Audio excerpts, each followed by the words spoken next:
Hi and good morning everyone. I am Ame Aiman.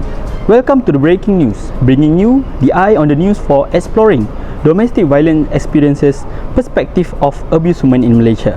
According to the Royal Malaysian Police Force, the statistics show that there are 5,421 domestic violence happens in Malaysia.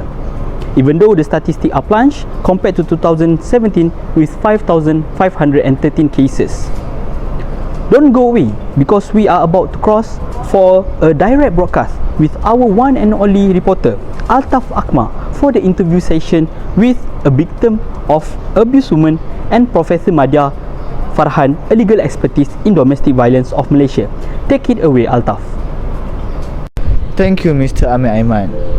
Today, I will be interviewing one of the victims of the domestic violence, which is beside me. So, Miss, the first question is, can you tell us your experience when you're struggling with domestic violence for years? And for second question, what do you take the approach to overcome your problems? Yes, I have been in abusive relationship for years, almost 4 to 5 years. And then the things my spouse will do to me really affect me physically and emotionally also. The first thing is very controlling. He will always control me wherever I go, whatever I do, or whoever I with. He is always jealous with whatever I do. And then whenever I'm with my friends or out, he's keep on calling me and asking me to come back and not being socialized to me at any time. He always put me down, like in socially, like telling I'm the reason for all the problems and so on. The third thing is physical abuse, which he started with just kicking, and then it's like went to abuse it, where he already so vulnerable until he hit me in front of my kids. And then at some point my headaches, like it's already terrible. Every day I'm going through that headache until like I couldn't realize what am I doing, and I don't care about my kids, what they are doing in their daily life and how they are being. I took some approaches to overcome from this abusive relationship, which is domestic violence. I know this is not only attack me through physically, even emotionally, it also include my kids' future. So I decided to be strong. And then the first thing I did as I started to Google about domestic violence. I get to know more through social medias, and then how could I get a help from outsiders so that I can stop this and then go out from this. After knowing some ideas, and then I went to All Women's Action Society to get their counseling section without my partner's knowledge.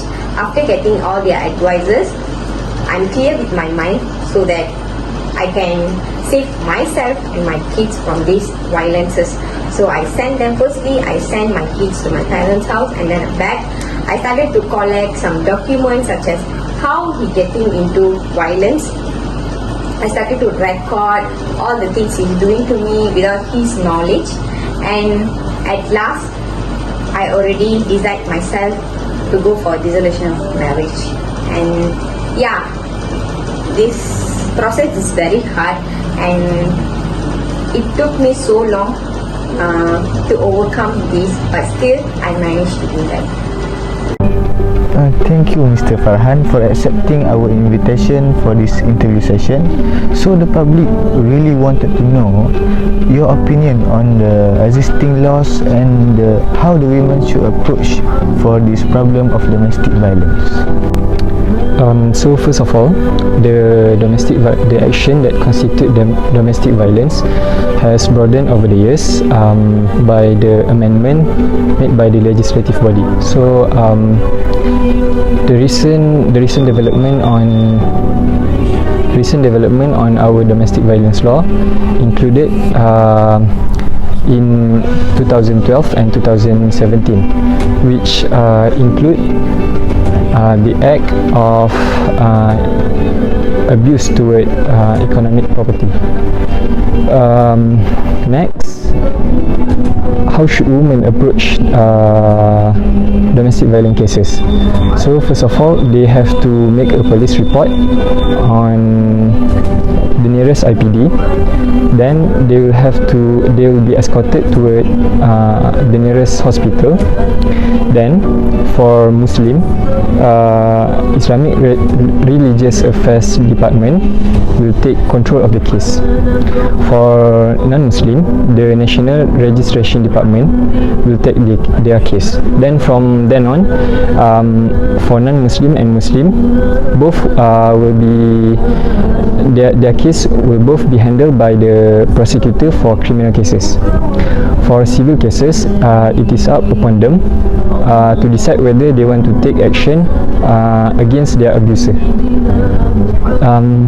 And right now, the state of domestic violence,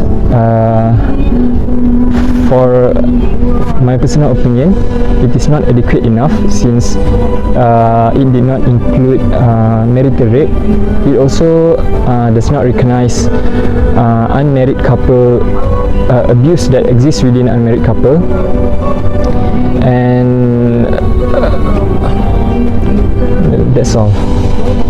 Thank you, Mr. Farhan, for the thorough explanation to the opinion on the domestic violence. So what we can conclude that the existing laws on the domestic violence is not adequate enough. So the legislators need to make some improvement by amending some of the legislation and add on some of the types of domestic violence to the Domestic Violence Act. And the women should take immediate action to approach to the IPD, for example, to overcome this issue. That's all from us. Thank you.